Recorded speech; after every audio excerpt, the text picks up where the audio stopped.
Alors nous sommes le samedi 17 avril 2021, nous sommes à Toulon, j'ai quelqu'un au téléphone, j'ai dû demander de se présenter, bonjour. Bonjour Philippe, je m'appelle Marie-Pierre Huismans, de mon nom d'auteur Emma Goulian. Je suis actuellement consultante dans une société d'ingénierie en optimisation et gestion de carrière. En octobre 2020, nous avons commencé une série d'interviews sur des écrivains. Et puis, c'est ajouté certaines interviews pour l'association VAR Dialogue, puisqu'on avait en point de mire une journée spéciale de la femme, qui a d'ailleurs eu lieu. C'est vous aujourd'hui, pour d'ailleurs un livre dont on va parler. J'ai fait la connaissance de Dominique Blanc, dont vous en parliez à l'instant, présidente de VAR Dialogue, par l'intermédiaire d'amis, également auteurs, Béatrice Pardossi-Sarnaud ainsi que Caroline Roca, à l'occasion d'un salon littéraire au Castellet. Ce livre, de quoi parle-t-il ? Mon roman, Heureusement que je t'ai rencontré, suivi d'Humeur confinée, Perles de soleil, est paru donc sous forme d'un roman en janvier. Et cette situation particulière, hors norme, a été l'occasion de retravailler un manuscrit initial. Depuis enfant, je lis des auteurs classiques et des auteurs contemporains. Ces écrits se sont imposés à moi, c'était le bon moment. J'avais envie d'aborder des questions tabous, comme la folie ordinaire, voire le basculement dans la folie ordinaire, et de le présenter la narration comme une forme de puzzle qui permet d'en assembler les pièces. De parler également de la folie là où on ne l'attend pas. On peut y trouver différents niveaux de lecture sous une apparente légèreté voulue. On peut y glaner différentes strates. Il y a aussi question de l'amour de manière plus générale et spécifique, car si tous les êtres humains sont différents, un dénominateur commun les relie, la recherche de l'amour, et l'amour sous toutes ses formes.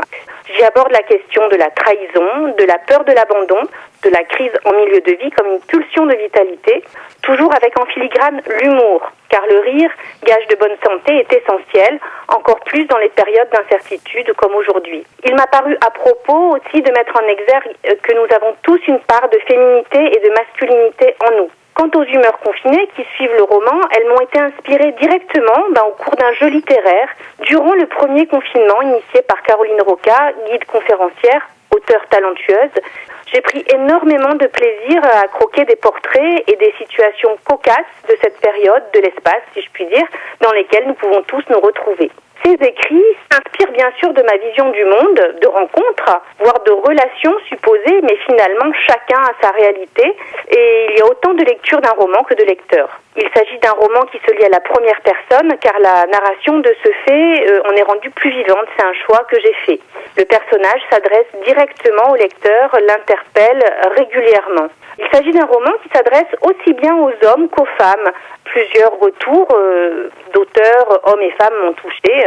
Ça touche toujours, des bons retours. Puis aussi de personnes que je ne connais pas directement. En mars dernier, j'ai eu l'honneur de faire partie en tant qu'auteur de portraits de femmes dans le magazine culturel Sortir à la Seine. Je trouve intéressant le fait de mettre à l'honneur des femmes d'horizons variés, comme des artistes, des mères de famille, des DJ, comme Sylvette Pierron, également journaliste et amie. Alors, l'association, d'ailleurs, de Dominique Blanc, présidente de VAR Dialogue, s'inscrit dans cet état d'esprit d'échange, de rencontre, d'enrichissement à travers l'art toute l'année. Et j'ai hâte de pouvoir découvrir de nouveaux lieux culturels propices à de nouvelles rencontres et retrouvailles. J'adore découvrir les expositions des différents musées de la ville de l'ère toulonnaise. Et dès que nous le pourrons, c'est avec plaisir que je m'inscrirai pour une visite guidée à Chalucé de Caroline Roca. J'ai encore plus réalisé que le monde dans lequel je me sens vivante et épanouie est définitivement celui de la culture, essentielle sous toutes ses formes. Malgré le contexte, je mets tout en œuvre pour travailler dans le domaine culturel. Ce que je souhaite plus que tout, c'est travailler au quotidien dans le monde culturel avec des personnes d'horizons variés, animées par la même passion qui est un gage d'ouverture et d'enrichissement.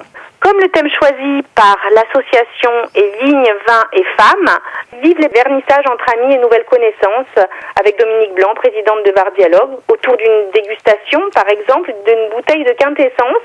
J'ai découvert, au cours d'une promenade, leur vin ardent, un rouge fabuleux du domaine de Rimoresque, cru classé Côte de Provence. Alors, deux choses, j'entends le nom de Caroline Roca, vous savez qu'on l'a déjà interviewée, d'une part, et d'autre part, on est dans cette explication des personnes qu'on a déjà interviewées. Je vous ai entendu donc expliquer le livre et après on a switché, si vous permettez l'expression, sur la partie vin. On m'avait expliqué qu'il y aurait une prochaine manifestation. Il était question également d'associer certains vignerons à cette manifestation puisque c'est quelquefois dans les manifestations culturelles. Il y a des personnes d'ailleurs qu'on a interviewées qui nous avaient expliqué ça. Et la Falanga nous avait expliqué ça. Comment vous vous sentez avec les gens de VAR Dialogue quand il y a des réunions? Dominique Blanc, je suis en lien avec elle. La situation sanitaire a fait que nous n'avons pas encore eu l'occasion de nous réunir à nouveau. Nous sommes en lien par téléphone. De nouvelles rencontres n'ont pas été possibles depuis la situation que nous connaissons aujourd'hui. Cette période m'a encore fait plus réaliser que c'était au milieu de ces personnes que je me sentais le mieux et avec lesquelles j'aimerais travailler au quotidien. Et entre deux périodes de confinement, j'ai eu la chance de rencontrer Bertrand Payard, dont j'apprécie la plume, président du Salon des auteurs indépendants à Marseille avec Franck Esposito, lors d'une séance de dédicace organisée par le Cercle des auteurs Bandolé. Lorsque cela a été possible, j'ai également découvert, à l'occasion de la nuit des courts-métrages au Fort Balaguier, certaines perles pleines de poésie et de drôlerie de Nicolas Paban, dont j'ai pu apprécier la gentillesse et la simplicité autour d'un café déconfiné in extremis. J'aime être au contact de personnes passionnées. Ce que je souhaite, c'est travailler au quotidien dans le monde culturel avec des personnes d'horizons variés, animées par la même passion qui est un gage d'ouverture et d'enrichissement.